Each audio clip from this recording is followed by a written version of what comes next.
My name is Rebecca Townsend, though everyone calls me Becca. I'm 24 years old and I have never believed in monsters. At least not until a couple of weeks ago when something happened that I still struggle to put into words. It happened in southwestern Texas, just outside Big Bend National Park, on what was supposed to be a relaxing RV trip with friends. This story isn't for the faint of heart. I can only ask that you keep an open mind and believe me when I say I wish it weren't true. I can still picture the moment we set out, the four of us packed into an old motorhome borrowed from Jared's uncle, dusty teal paint on the exterior, a cracked windshield, and an odometer that probably flipped over at least once. Jared insisted it was reliable. We had no idea that we were about to stumble into a nightmare. I was riding shotgun beside Jared, who's 26 and the only one in our group confident enough to handle the bulky RV. Jared's pragmatic, level-headed to a fault, and he was determined to keep everything under control. In the back were Malik, 25, and Avery, 24, our two friends from college. Malik is that type of adventurous spirit who can't resist the call of excitement, always toting a camera or phone to record every moment. For his travel vlog, Avery, on the other hand, is more introspective, a gentle soul who loves reading about local folklore and the supernatural.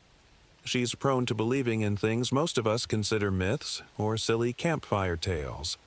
I used to think her beliefs were naive, but now I'm not so sure. The plan was simple: a long weekend in the desert, exploring Big Bend's spectacular mountain views and canyons. The park's wide-open skies and bare, rust-colored landscapes had always called to me. We all needed the break. Jared had been working non-stop at a new consulting job and was stressed out. I'd been cooped up in my tiny apartment, desperate for fresh air. Malik saw it as a chance for new footage, maybe something eye-catching for his growing YouTube channel. Avery wanted spiritual renewal in the desert, claiming the land there held an ancient energy. We started our journey from Austin, making the 8-hour drive southwest. By the time we neared the national park, the day was waning. The sun stretched our shadows across the highway, painting everything in gold. The scattered shrubs and distant mountains glowed in the final rays of light. The air outside was still, hot even though we'd come in early autumn hoping for cooler nights. Our borrowed RV handled the highway decently, but as soon as Jared turned onto a dirt road leading to our chosen campsite, things got bumpy. The entire cabin shuddered and squeaked, making me wonder if the cupboards would fly open. I glanced back to see Malik filming the relentless rattling. Avery gripped the edge of a seat to keep from being jolted off. "You sure this is the right way?" I asked Jared, noticing the GPS on his phone flicker out of service. He nodded, jaw set. "Yeah, more or less. There was a turnoff a few miles back, but the sign was half faded. I'm trusting my memory and a map my uncle gave me." "Map, as in paper map," Malik called from the back, half laughing. "You're such an old man sometimes, bro." "I'd rather be an old man than lost," Jared snapped. "Cell coverage out here is basically non-existent." Avery shot me an uncomfortable look. She hated confrontation. I gave her a small shrug. Tensions always rose between Jared and Malik when the comfort of technology disappeared. It didn't help that Malik had had the camera rolling from dawn to dusk. I loved him, but no one likes being filmed every second. He'd angle that lens at us during private moments, no matter how many times we told him to cut it out. Eventually, the unmarked road ended in a flat clearing adjacent to a cluster of skeletal desert shrubs. A few stunted trees offered minimal shade for the RV. The view, however, was breathtaking.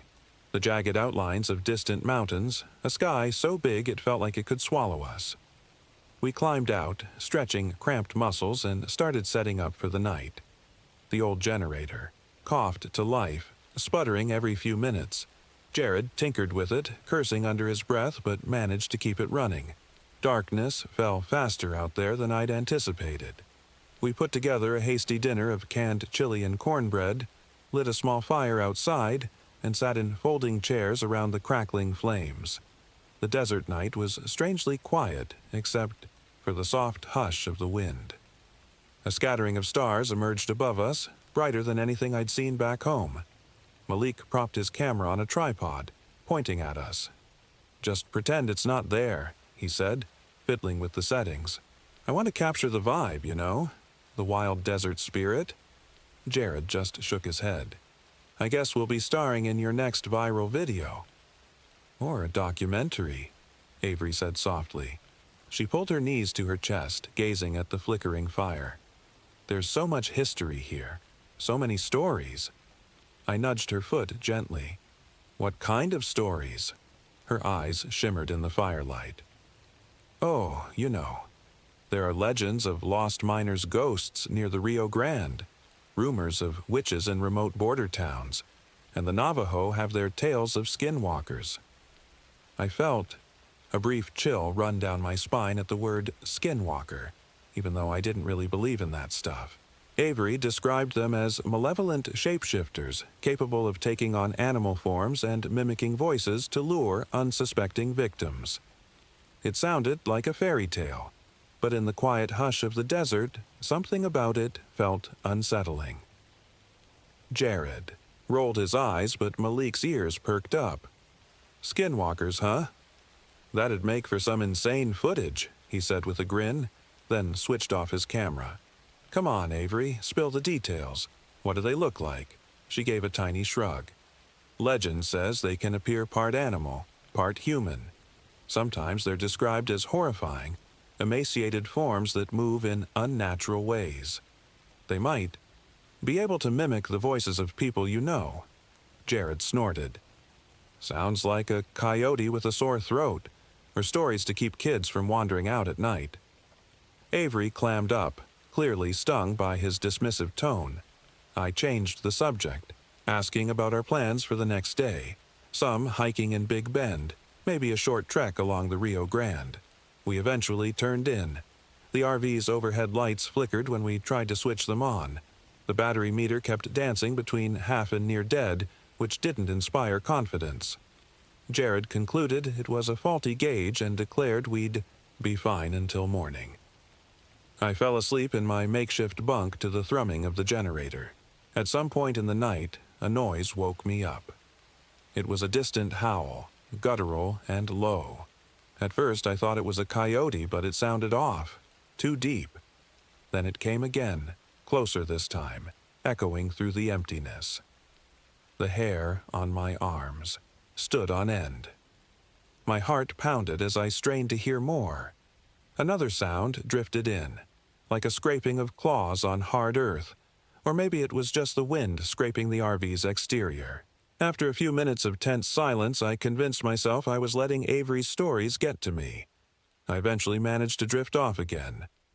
By sunrise, I was half convinced I'd dreamt the whole thing. If anyone else had heard something, they didn't mention it. We had a quick breakfast, laced up our hiking boots, and hopped in the RV to drive closer to the park entrance. The narrow dirt road was rough, and as we rumbled along, Malik turned the camera on me. "So, Becca, feeling ready for a day of awesome views? Maybe we'll see a roadrunner or a rattlesnake." I forced a smile. "As long as it's not a skinwalker, I'm game." Jared rolled his eyes in the driver's seat. Avery just fiddled with the hem of her shirt. She looked uneasy, and I caught her rubbing her arms in a self-soothing gesture. I wanted to ask if she was okay, but the road demanded my attention. It looked even more rugged in the daylight. Potholes, jagged rocks, and scraggly vegetation threatened to scrape the underside of the RV. We finally arrived at the national park boundary, left the RV in a small, dusty lot, and set off on a trail that promised panoramic views of the desert landscape. The first leg was a modest incline. The sun beat down on us, the air dry and still. I noticed no one else was around. No cars in the lot except ours. I wasn't sure if that was lucky or unnerving. About 2 miles in, Avery slowed her pace. "You guys hear that?" she asked quietly. We all stopped, listening. I heard nothing but my own heart thudding in my ears. Then I picked up a faint noise, almost like a whistle carried by the wind. Malik ever curious, scrambled off trail to investigate. "Dude, be careful," Jared called after him. Off-trail hikes can be dangerous.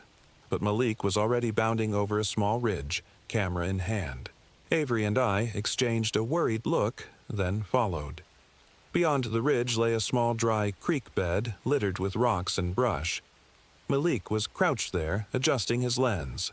When I joined him, I noticed footprints in the dirt. At first glance, they looked canine, but bigger than any coyote prints I'd ever seen. They were deep, too, like something heavy had made them. We followed the track for a few steps until it disappeared, as if the animal had just vanished. "This is weird," Malik murmured. "We didn't see any prints like these on the trail." I forced a laugh. "Could be a stray dog or a large coyote. We are out in the wild."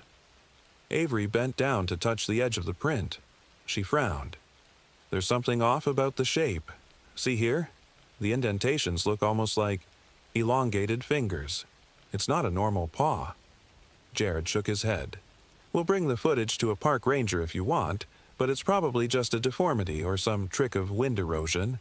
We left it at that, retraced our steps back to the main trail, and finished our hike with minimal conversation. The footprints lingered at the back of my mind, though, accompanied by a growing sense of unease. Yet, as the day wore on, the hot sun sapped our strength, leaving little room for imagination. By the time we returned to our RV late afternoon, we were sweaty, exhausted, and hungry. That night, we parked in the same clearing as before. Jared tried to rummage in the RV's engine compartment to check fluid levels. "Want to be sure we're good," he explained. "I'd hate to be stranded out here." I watched him for a bit, then saw Avery sitting alone on a folding chair staring out at the horizon. I went to her side, the desert air cooler now. The sky was a tapestry of reds and oranges sinking into soft purples. "Hey, you doing okay?" I asked gently. She nodded, biting her lip. "I just can't shake this feeling that we're being watched, you know. Even during our hike, I felt like there were eyes on us." "It's a big desert," I said, not wanting to dismiss her feelings, but also trying to keep her calm. "We're probably not alone, but it might just be wildlife." "I've been reading about the region," she continued softly. "Skinwalkers are more associated with Navajo territories in the Four Corners area, but there are plenty of stories about shapeshifters all across the Southwest." I placed a hand on her shoulder. "Let's try not to scare ourselves too much. We'll be mindful, sure, but we shouldn't assume the worst just because we found weird tracks." She gave me a half smile. "Yeah, you're right." Later, we sat around a new fire, making s'mores. Jared had found an old guitar in a storage compartment of the RV, strings out of tune but workable, and plucked half-recognizable melodies. Malik was in good spirits, excited about the day's footage of the unusual tracks. The tension from earlier seemed to lift, replaced by camaraderie and some playful teasing about whose s'more looked the most perfect. I started to think maybe this trip would turn out all right after all. But later that night, something woke me again. The generator had cut out, plunging the RV into darkness. I sat up, heart pounding, wondering if I'd heard that same strange howl from the previous night. At first, I heard nothing but the slowing whir of the dying generator fan. Then I caught a hushed voice that sounded like Malik calling from just outside. "Hey, come out here," it said. I found something. It was a whisper, distant but undeniably Malik's voice. I stumbled to the RV window, peering out. The moon was high, illuminating the clearing in a pale glow. I could barely see shapes of the shrubs and the dying embers of our fire, but I didn't see Malik. I turned and realized he was still asleep on the bunk across from me, mouth slightly open. Definitely not outside. My stomach dropped. I froze, trying to reason it away. Maybe I was hearing things. Maybe I was still half asleep. Then the voice came again, more urgent this time. "Becca, come on!" It was definitely Malik's voice. But he was right there in his bunk. I hurriedly nudged him awake. He startled, blinking in confusion. "What's going on?" he mumbled, groggy. "I heard you outside," I whispered, my voice trembling. "Or, at least someone who sounds exactly like you."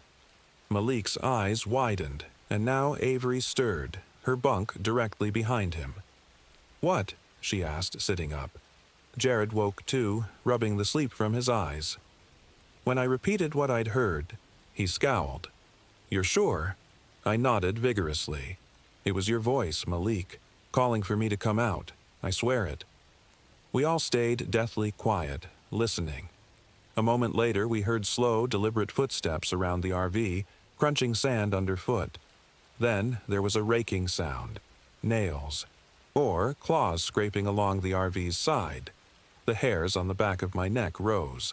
My pulse pounded so loudly I thought it would burst through my rib cage. Without warning, the handle of the RV's door jiggled. It was locked, but the subtle clicking of metal made my skin crawl. Jared lunged toward the door, pressing his back against it. Malik scrambled to turn on a flashlight. The beam cut across the small space, flickering thanks to the half-dead batteries. We all held our breath. Then, as suddenly as it started, the jiggling stopped. The footsteps retreated, leaving an eerie silence. Avery let out a shaky breath. "Oh my God," she whispered. "What was that?" "I don't know," Jared said, voice quivering. "But it sure as hell wasn't friendly." We stayed locked in the RV the rest of the night, adrenaline coursing through our veins. Sleep eluded us, and every small creak or shift of wind made us jump. At dawn, we crept outside. The rising sun bathed the clearing in gentle light, illuminating a scattering of fresh footprints all around our campsite. Some looked almost human, but they were oddly elongated, more like the footprints we saw in the creek bed. We found scratch. Marks on the side of the RV, too. Thin, parallel lines etched into the metal. Jared cursed under his breath. "This is insane." Malik, ever the videographer, took a flurry of pictures and video footage. Avery stood by, trembling, too unsettled to speak. We agreed we needed to get as far from that spot as possible, so Jared hopped into the driver's seat, firing up the old engine. It sputtered a few times, but started. Relief washed over me for half a second. We drove off in search of a better, safer place to camp. Or maybe even a motel. The plan was to head toward the main roads, but within 15 minutes the RV's engine began to overheat. Steam hissed from under the hood. Jared pulled over, swearing violently. The desert sun was only just climbing, and already the heat inside the cabin was unbearable. We poured water into the radiator once it cooled down enough to handle, but the temp gauge stayed dangerously high. We spent hours creeping along dirt roads, occasionally stopping to let the RV cool. Nobody spoke much. We were too on edge. Each time we stopped, we'd check our phones for a signal, only to see no service. Malik found one faint bar at one point and tried to call for a tow or anything, but the call dropped. Eventually, we accepted we couldn't reach help that way. By late afternoon, we found a partial loop that led back toward the clearing where we'd originally camped. The roads here were so confusing, and our outdated paper map wasn't much help. We decided to stop for the night, ironically not far from our first site, though not in the exact spot. The sun was descending again, painting the sky in sinister oranges. I felt dread coiling in my stomach. We parked near a craggy outcrop, trying to find a bit of shelter from the wind. Malik insisted on investigating the area before sunset, maybe to gather more evidence or see if we could find a vantage point for a phone signal. "At least let me see if there's any sign of that thing," he said, a nervous excitement in his voice. Jared wanted to keep us all together, but in the end, Malik convinced him he'd be safe in broad daylight. "I'll just circle back around. The outcrop. I'll be 20 minutes tops," he promised. When he left, Avery rummaged through her backpack, pulling out printouts of protection rituals she'd downloaded from random websites. She read them aloud, then admitted she wasn't even sure if they'd work. Jared maintained his skepticism, but his usual eye roll was gone, replaced by an anxious frown.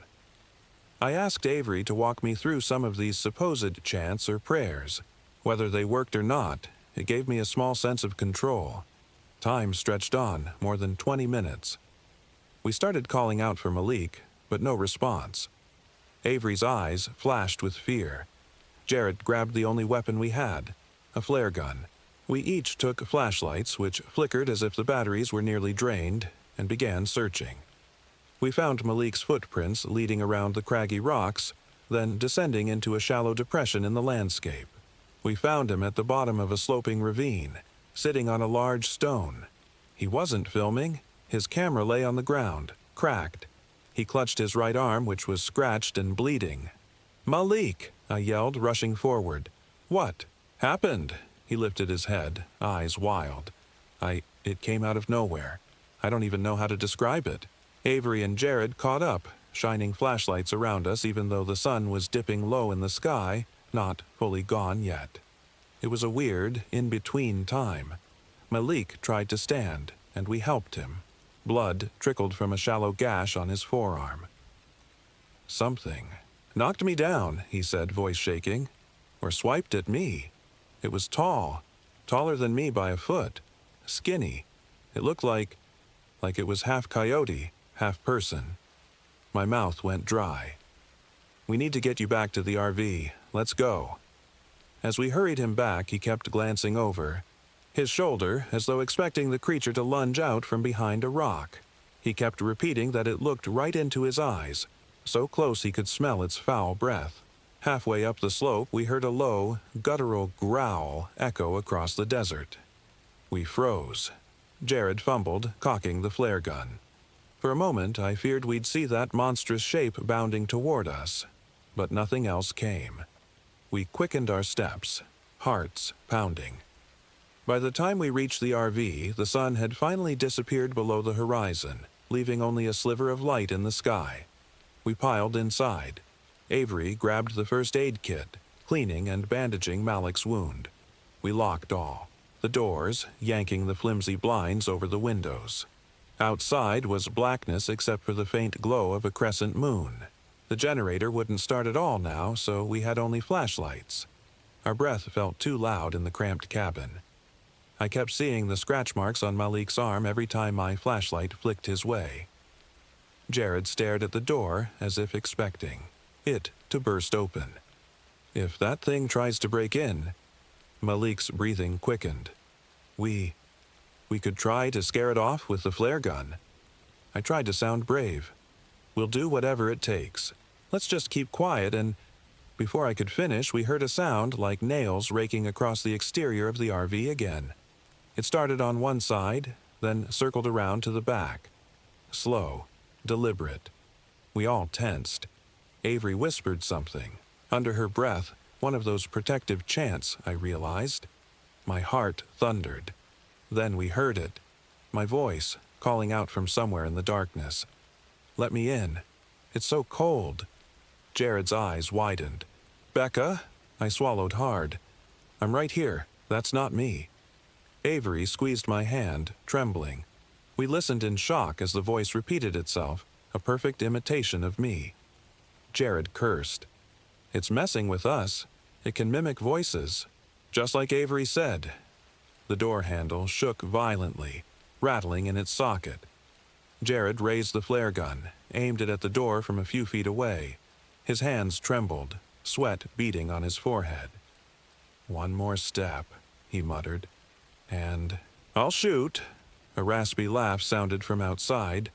Then the footsteps retreated. Everything went quiet. Adrenaline hammered through me. I dropped to the small dinette bench, feeling the weight of terror sinking in. We waited, hardly daring to breathe. Malik's wound wasn't deep, but his shirt was stained with blood. Avery used a spare shirt as a makeshift bandage over the gauze. Jared, in a low voice, said, "We can't spend another night here." I nodded. Agreed, but the RV's barely functioning, especially in the dark. Maybe at first light we try to drive out again. We made a pact. No one goes outside. For any reason, we'd keep watch in shifts until dawn. Jared took the first watch, flare gun cradled in his lap. The rest of us tried to rest. I dozed, though every gust of wind jolted me awake. At some point, I thought I heard that rasping imitation of my voice again, but it sounded fainter, as though the thing had moved farther away. Another time, the whole RV shuddered, as if something was on the roof, but Jared whispered that he saw nothing out the windows. Finally, the darkness thinned, replaced by the gray light of dawn. The relief was palpable. We ventured outside, flashlights in hand, scanning for any sign of the creature. Aside from more footprints and fresh scratches on the RV's rear panels, it was gone. Jared wasted no time trying to start the engine, praying the cooler air would help. It roared to life, coughing and protesting but staying on. We pulled away, leaving that horrific place behind. Our plan was to follow the dirt roads until we hit the main highway, even if it meant driving at a snail's pace. Each mile felt like a victory. We saw no other cars, no rangers, no sign of civilization. Eventually, after nearly 2 hours, we hit a paved stretch that I recognized from our approach to Big Bend. We were so relieved, we laughed with tears in our eyes. Cell signals trickled in, and Malik managed to call for roadside assistance. The operator's voice was music to my ears. While waiting for a tow truck, we limped the RV along the paved road, hoping to find a gas station or rest stop. Malik was in pain, though he said it was mostly from bruises. Avery sat next to him, rubbing his back gently. Jared and I were up front, scanning the road. We all felt a strange mix of relief and paranoia, as if the creature might appear in broad daylight to finish what it started. But nothing did. Finally, we reached a tiny service station, a battered building with a flickering neon sign. The tow truck arrived about half an hour later, and the driver, an older man in dusty coveralls, stared at the scratches on the RV with a bewildered look. He didn't ask too many questions. Maybe he'd heard it all before from other travelers. We grabbed a motel for the night, 3 rooms for the 4 of us, reluctant to be alone but desperate for a shower and a real bed. Inside my cramped motel room, I let the scalding water run over me, trying to scrub away the memory of the creature's voice. When I closed my eyes, I saw the footprints in the desert, the twisted shape that Malik described. I heard the mimicry, my own voice calling from outside. After my shower, I curled up on the bed, my mind racing with disbelief, fear, and a strange swirl of guilt that maybe we'd trespassed somewhere we shouldn't have. Avery knocked softly, letting herself in. She sat at the edge of my bed, eyes haunted. "How are you holding up?" I swallowed. "I keep replaying everything. I can't believe we got out. It could have been so much worse." She nodded, chewing her lip. "I think it let us go. Or maybe we just got lucky. Either way, I'm grateful." I pulled her into a half embrace, neither of us speaking for a while. She whispered one of her protective prayers again, and this time I didn't roll my eyes or question it. I just listened, letting her words soothe me. In the morning, we regrouped. Jared had no desire to continue our RV adventure. None of us did. Malik's camera was partially broken, but he still had some footage on a memory card. His entire demeanor shifted. He'd lost the usual excitement in his eyes. For once, he didn't talk about posting new content or editing anything. Instead, he seemed haunted, listing the footage as stuff I never want to watch again. We quietly packed up our things and said our goodbyes. Avery and I hitched a ride back home, while Jared stayed at the service station, waiting for his uncle to come sort out the RV's breakdown. Malik left soon after in a friend's car that came to pick him up. The group parted ways, each of us weighed down by what happened. We didn't talk about the specifics, the footprints, the voice mimicry, the scratches on Malik's arm. It was as though we were all ashamed, or maybe too shaken to even speak of it. Or perhaps we were just afraid that acknowledging it would invite the darkness back into our lives. That would have been the end of it, if not for the nightmares. I've woken up more nights than I can count to the memory of that voice calling my name. Sometimes I wonder if the creature recognized something in us. Fear, curiosity, or perhaps just the easy prey we represented. I catch myself thinking about Avery's stories of shapeshifters, witches, and devils that roam the Southwest. If even a fraction of it is real, it means a world I never believed in is out there, waiting. I've tried explaining it to myself logically. Maybe it was a feral person, or a pack of coyotes with unusual vocalizations, or a mental break fueled by dehydration and stress. But none of those explanations ring true when I recall the exact timbre of Malik's voice outside the door, calling me by name even though he was lying in his bunk, or the figure he described, half coyote, half person, close enough to strike him. We survived, yes, but the trip changed us. Jared no longer dismisses folklore with a roll of his eyes. Avery keeps an even more open mind about spiritual matters, though I see a shadow in her gaze when she talks about her experiences. Malik hasn't posted anything to his vlog in over a month. His channel once had daily updates of road trips and nature shots, but he's gone silent. As for me, I'm left with a strange new perspective.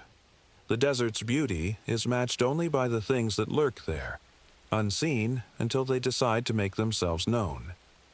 I wish I had a neat conclusion, a final explanation that ties everything up. But the only truth I know is that we came too close to something far beyond our understanding. It never gave us a reason, never spoke beyond those horrifying imitations of our voices, never revealed a motive beyond menace.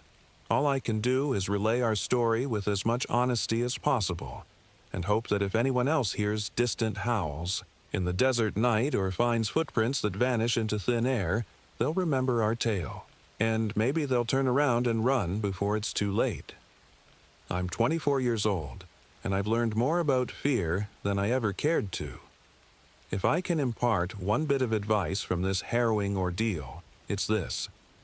If you ever hear your own voice calling to you from the darkness, lock your doors, turn on your lights, and do not, under any circumstances, open that door. Because sometimes the biggest threat isn't the desert's sweltering heat or a rattlesnake coiled beneath a rock. It's what you can't explain. The thing waiting just outside your RV window, wearing a voice you thought you trusted. And if it finally decides to stop prowling and come crashing in, you might not live to tell the tale.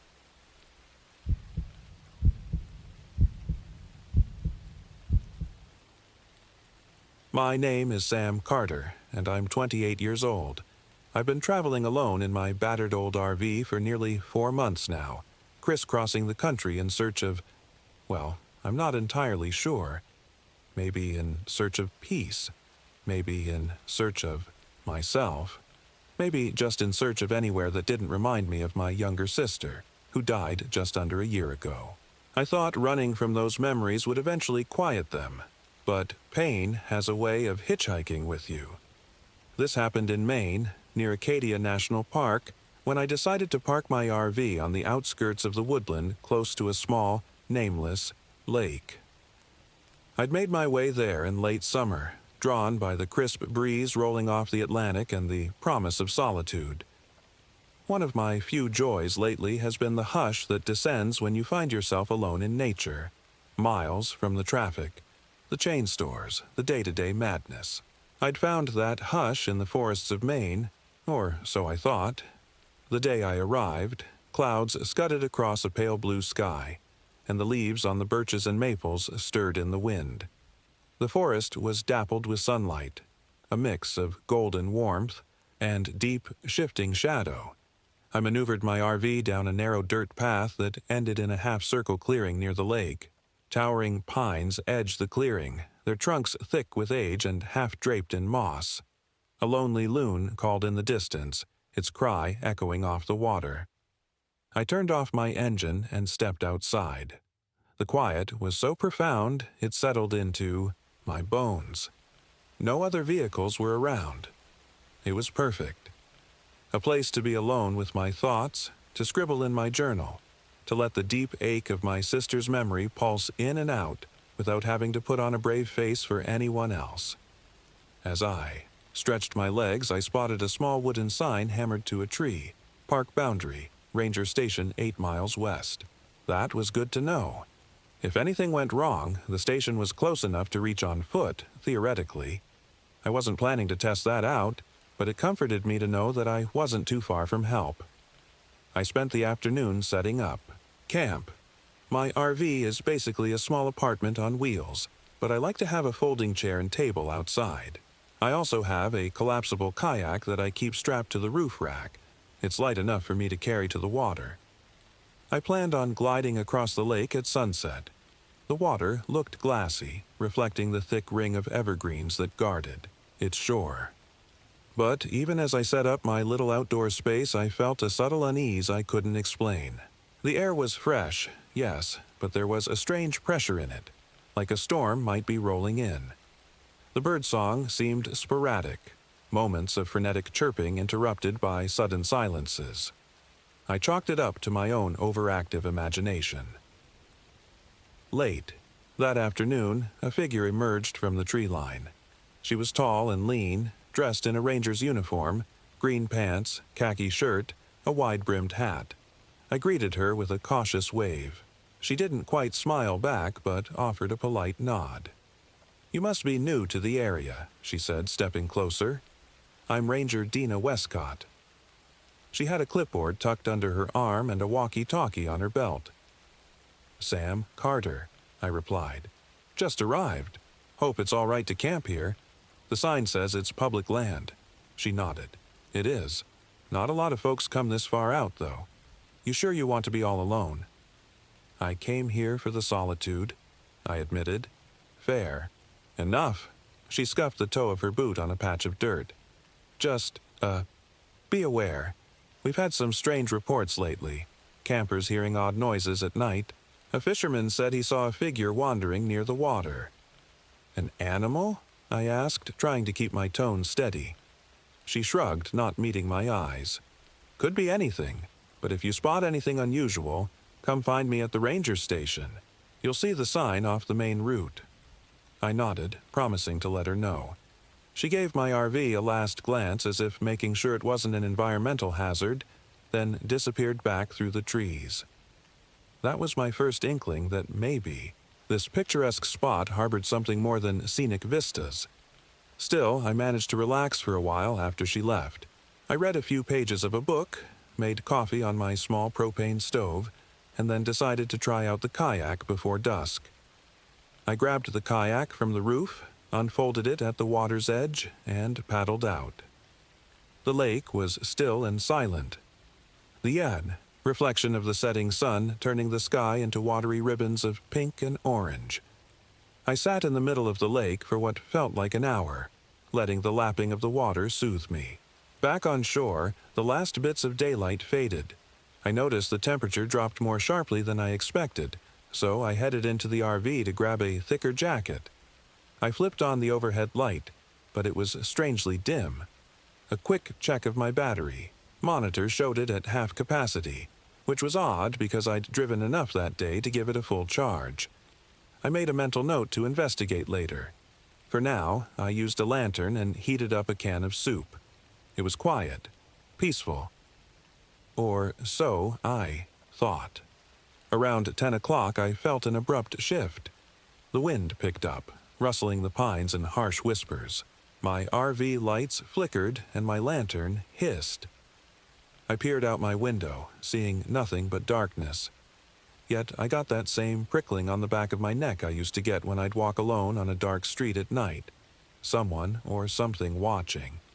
I fell asleep eventually, though my dreams were fitful, filled with images of my sister's face half submerged in water, as if she were drowning. I've had nightmares about her since she died, but never so vivid. The next morning, I forced myself to shake off the residual unease. I went outside to find my table knocked over. I tried to blame the wind, though I couldn't recall any strong gusts during the night. I decided to drive toward the park's interior for some light hiking. That's when I first noticed how weak the RV's battery had gotten. The engine turned over, but my dash camera and phone charger were unresponsive. It was as if all my electronics had drained. With some coaxing, the engine caught, and I made it to a more popular hiking trail near Acadia's main road. The day felt normal again. Other hikers chatted, birds soared overhead. The sun beamed down. I started to convince myself I'd spooked. Myself for no reason. Returning late afternoon, I stopped at a small general store to grab more batteries and water. That's where I met Hank Robinson. He was in worn jeans, a plaid shirt, and boots that had seen better days. He was paying for a box of fishing lures, and he eyed me with curiosity as I picked out new flashlight batteries. "You from around? Here?" he asked, his voice a deep rumble. "No, just passing through," I said. "Camping near a lake not far from Acadia. Can't remember if the lake has a name." He paused. "You alone out there?" "Yeah." "Is that a problem?" Hank shrugged. "Not if you don't mind the rumors. Some folks say they see strange things near that particular lake, especially at dusk. Used to be a drowning there. Young kid. A tragedy, they say. Might be why there's talk of a spirit wandering." I tried to manage a casual chuckle, but it came out forced. "I'll keep an eye out." "You do that," Hank said, voice low. "I sometimes fish there early mornings. If you hear my boat, that's me. But if you see anything else, well, best not to follow it." That comment made me shiver, but I tried to shrug it off. People love their ghost stories, especially in small towns with a lot of history. I gathered my supplies, nodded goodbye, and headed back to camp. By the time I pulled into my clearing, the sun was sinking behind the tall pines, painting everything in an eerie golden glow. I set up a small fire outside and boiled water for dinner. The evening air smelled of pine, needles, and damp earth. A loon's call echoed across the lake, a lonely, tremulous note. Shadows lengthened, creeping across the ground until I felt enclosed by darkness and the faint glow of my fire. I'd typically read or journal at that time, but my new flashlight started flickering after just a few minutes of use. Fresh batteries, and yet it seemed to be dying fast. Frowning, I tried a second flashlight. It worked at first, then dimmed again. My phone, plugged into the RV's charger, was at 5% despite having been at 50% earlier in the afternoon. I heard the soft crunch of footsteps behind me. My heart lurched, but I turned to see Ranger Dina emerging from the tree line again, the beam of her flashlight bobbing across the ground. It, too, seemed flickery. She greeted me with a small wave. "Everything all right here?" she asked. "I'm not sure. All my batteries keep dying," I said, trying not to sound too rattled. She frowned, turning her own flashlight off and on. "That's strange. Probably a coincidence," she said, though her uneasy expression didn't match her dismissive words. "Listen, I came by because I wanted to check on you, let you know there have been a few more unusual reports. Campers hearing voices of children at night. No actual children around, obviously."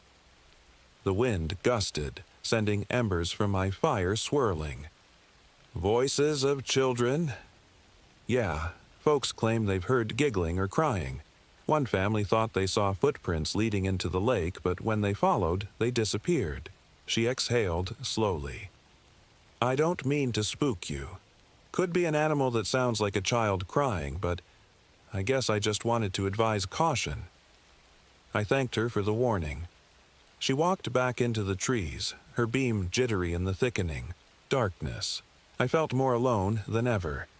I wasn't sure I believed in ghosts, but the repeated mentions of a drowned child, combined with my electronic troubles, set my nerves on edge.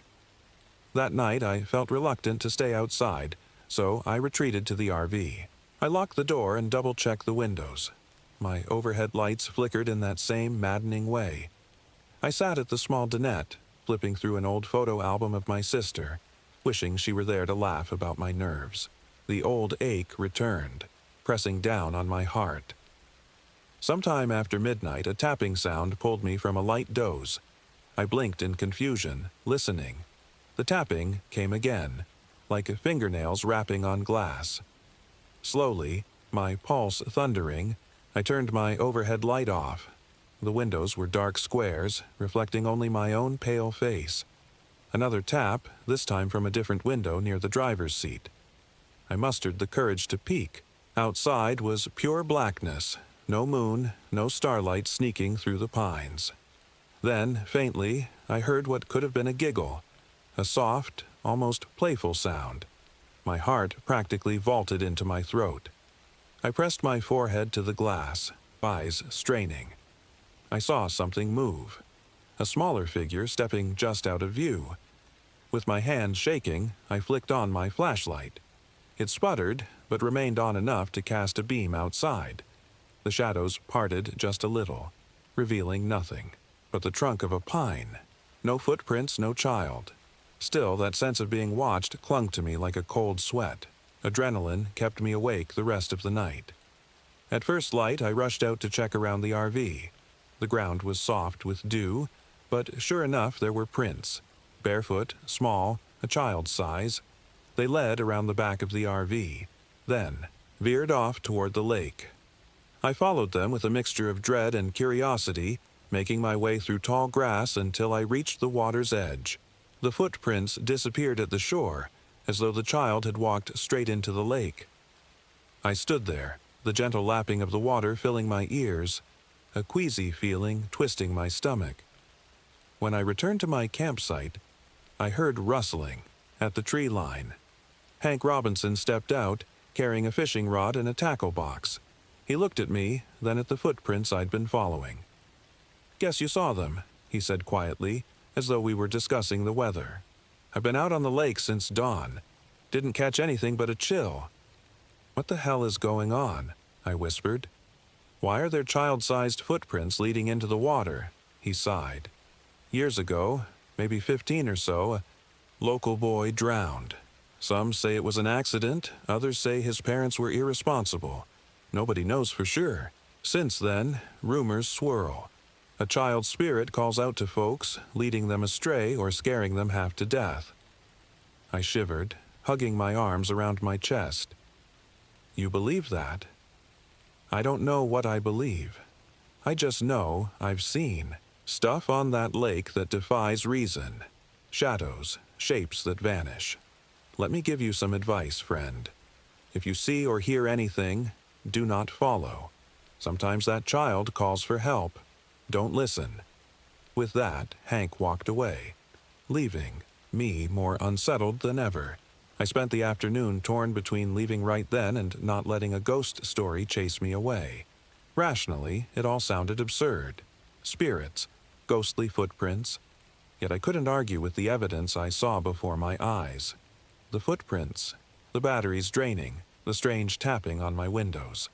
My nerves were raw, and for a moment I considered driving to the ranger station. Then the logic-loving part of my brain scoffed. What exactly would I say? "Hello, I'd like to report a drowned ghost messing with my flashlights." Instead, I decided to distract myself with a thorough check of the RV's electrical system. I tested the battery connections, replaced fuses, inspected wires. Everything looked fine, and yet, when I went to test a lamp, it sputtered pathetically. I hammered my fist on the RV wall in frustration, nearly dropping the lamp. A creeping thought began to form. Maybe it wasn't a mechanical or electrical issue at all. By twilight, I'd convinced myself I'd just wait out one more night, then leave at first light. I heated a quick meal, anxiety swirling in my gut like molten lead. The forest outside was quiet, too quiet. Around 9, I decided to step out, for a moment of fresh air, hoping it would calm my nerves. The moment I closed the RV door behind me, I felt an odd drop in temperature. My breath puffed out in small clouds, something that shouldn't happen in late summer. A low fog clung to the ground, rolling in from the lake. The pines rose like looming sentinels in the haze. My fire pit was cold. The wood I'd gathered earlier remained untouched. Then I heard it. A faint sob, so soft I almost convinced myself it was just the wind. But it came again, a child's sob. My heart hammered, telling me to turn around and get back inside. But something else, some primal curiosity or misguided compassion made me step forward. I followed the sound toward the lake, my flashlight flickering in time with my pounding pulse. Near the shore, I saw a shape. Small, hunched, shoulders trembling. The glow of my flashlight revealed a child with wet, matted hair, wearing what looked like old-fashioned shorts and a threadbare t-shirt, both soaked. I froze, mouth dry as desert sand. The child lifted his face, eyes wide, reflecting the weak light. For a moment, I saw such pain in them that I felt an instinct to help. "Hey," I croaked. Are you okay?" He said nothing, only stared. Then he began to stand. Water dripped off him in rivulets that pattered on the rocks below. His lips parted. He whispered, "Help me," in a voice that cracked with heartbreak. I wanted to back away, to run, but it was like my muscles locked. A rush of grief and guilt slammed into me. My sister had died in a hospital bed, not drowning, but the memory of failing to help her, failing to save her, pinned me in place. This child's face mirrored the helplessness I'd felt so many times. In the months after her passing, something in my mind screamed Hank's warning. If you see or hear anything, do not follow. Don't listen. But my heart rebelled. I took a shaky step forward. "Where are your parents? Are you hurt?" He reached, a small hand toward me, water dripping from his fingertips. In the distance, thunder rumbled, though the sky had been clear all day. Before my eyes, the child's figure began to fade, shimmering like heat haze. But his expression, the sorrow in it, remained etched into my brain. Then, like a candle extinguished, he was gone. One blink, and I stood alone on the lake shore. My flashlight illuminating empty space. The wind stilled, and the temperature inched back toward normal. Only the fog lingered, swirling around my ankles. I hurried back to the RV, sweat slick on my skin despite the chill of the air. My mind spun, with confusion, fear, and an odd wave of empathy for that lost, grieving presence. I tried to start the RV engine then and there, but it wouldn't turn over. I turned the key until I was afraid I'd flood the engine, to no avail. My phone was at 2% battery. I cursed, rummaging for the charging cord, but it was pointless. The socket refused to power on. Anger clashed with terror in my chest, and I pounded the steering wheel. It looked like I had no choice but to wait until dawn, when hopefully the engine might start in cooler morning conditions. The next hours crawled by in a haze of sleepless fear. The image of that drenched child haunted me every time I closed my eyes. I must have drifted off at one point because I woke to the sound of the doorknob rattling. This time, it wasn't a tap. It was a full-blown attempt to open the door. My heart leapt into my throat. I scrambled to grab a heavy flashlight, adrenaline surging. The doorknob rattled again, more violently. Then came a child's voice, whispering, "Please." I almost caved, almost threw open the door. But Hank's words thundered in my brain. I forced myself to remain quiet, staring at the door as if it might vanish. After a few agonizing seconds, the knob stopped moving. The voice subsided. My entire body shook, and tears pricked my eyes. I stayed up, silent and unmoving, until slivers of dawn light seeped through the windows. At daybreak, I didn't hesitate. I tried the RV engine again, and to my relief, it sputtered, coughed, and finally roared to life. With no patience to pack up properly, I left my folding chair, my outside table, heck, even some supplies behind. I just needed to get out. I sped, along the dirt path, ignoring the potholes, ignoring the branches scratching the RV's sides. When I finally reached a paved road, I could have wept with relief. I drove toward the ranger station, deciding I owed it to myself to talk to Dina one more time, if only to warn her that something was seriously wrong out there. But when I arrived, the station was vacant. A note on the door read, "Out on patrol. Will return soon." My phone had a single bar of service now, so I managed to place a call to the main park services line. They said a ranger would be by eventually. So I waited, maybe an hour, pacing outside the station, the morning sun warming the back of my neck. Finally, Dina's pickup rolled in. She got out, her expression troubled as soon as she saw my wild eyes. "What happened?" she asked. "You look like you've seen a ghost." I almost laughed hysterically at that. "I did, or something close to it." She guided me inside, offered me a cup of lukewarm coffee. My story spilled out in a jumbled rush. The footprints, the flickering electronics, the sightings, the door rattling. She listened carefully, her face pale. When I finished, her own hand shook slightly as she raised the coffee to her lips. "Others have told similar stories," she admitted softly. "But never quite this intense. The child usually just appears from a distance, tapping on windows, footprints. No one's reported him trying to open their door." I let out a shaky breath.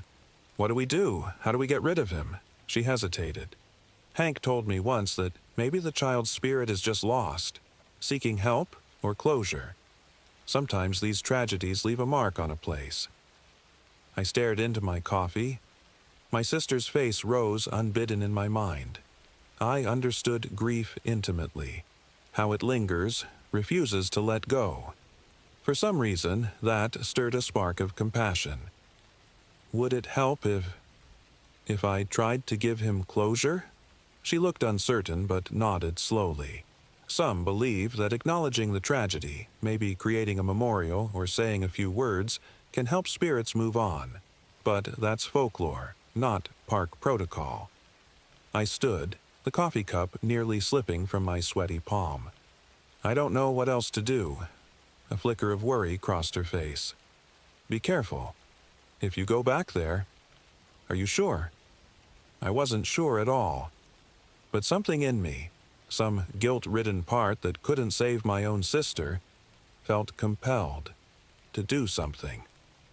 With Dina's quiet support, I drove back, my stomach twisting itself into knots.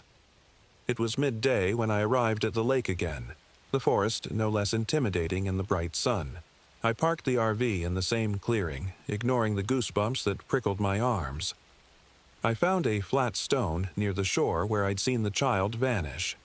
There, I knelt, rummaging through my pack for something, anything, I could leave as a memorial. I had a small stuffed toy that once belonged to my sister. I'd brought it along as a sentimental keepsake, a reminder of better times. For a moment, I felt the old pain slicing through me. Part of me resisted placing the toy on the stone, but I also felt that if any offering might ease a child's restless spirit, it could be this. Something from one lost soul to another. So I set the toy gently on the stone, pressing it down to keep it from blowing away. Then, in a low voice, I began talking. I told the air, told the water, told the child, if he was listening, that I was sorry for his suffering, that I hoped he could find peace. My words stumbled and cracked. I felt tears prick my eyes again. I thought of my sister, of how helpless I'd felt at her bedside. Emotions I'd tried to bury washed over me. I choked out a final plea. "Please, rest. You don't have to be alone anymore." The lake was silent. No wind, no rustle of branches. Minutes passed. I started to think I'd done nothing but make myself look like a fool. Then, a sudden gust of breeze swept across the water, stirring ripples and carrying the faint scent of pine. My hair whipped around my face and I heard a whisper. Impossible to tell if it was wind or voice, but it sounded like something close to "thank you." I felt a strange warmth bloom in my chest, a delicate relief that almost bordered on joy. Then everything quieted again. The toy stayed perched on the stone, staring out over the lake. I stood, exhaling a breath I hadn't realized I was holding. The forest seemed brighter somehow, as if a weight had been lifted. My phone chirped in my pocket, a text notification. My phone was powered again, no longer draining. I almost laughed in amazement. For good measure, I spent the afternoon tidying the campsite, collecting the items I'd left behind in my rush. The engine started easily this time, humming without protest. Before I drove off, I glanced back at the stone. The toy was still there. though it looked smaller than ever against the vastness of the lake. Something in me felt lighter. Maybe that was closure for the child, or maybe it was my own guilt receding. Either way, I believed in that moment that what I'd done had helped. I left Maine a day later, after a quiet night unmarked by strange noises or tapping on my windows. I bumped into Hank in the general store parking lot before I drove south. He asked if everything was all right now. I told him I thought so. He nodded solemnly, but a ghost of a smile touched his lips. Dina texted me once, telling me no new reports had come in that night. I interpreted that as a sign that the haunting was laid to rest, at least for now. Even now, weeks later, I can't fully rationalize what happened. I'm back on the road, heading west, and my RV's electronics are all functioning perfectly. Part of me wants to label it a surreal experience, a story I'll carry to the grave. But deep down, I know I didn't imagine any of it.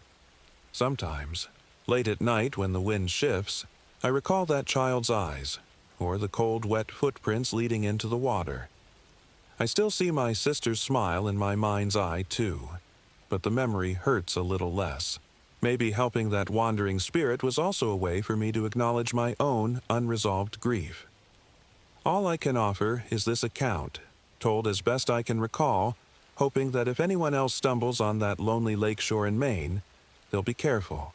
Or, maybe, if they're braver than me, they'll say a kind word for the little boy who never truly left those waters.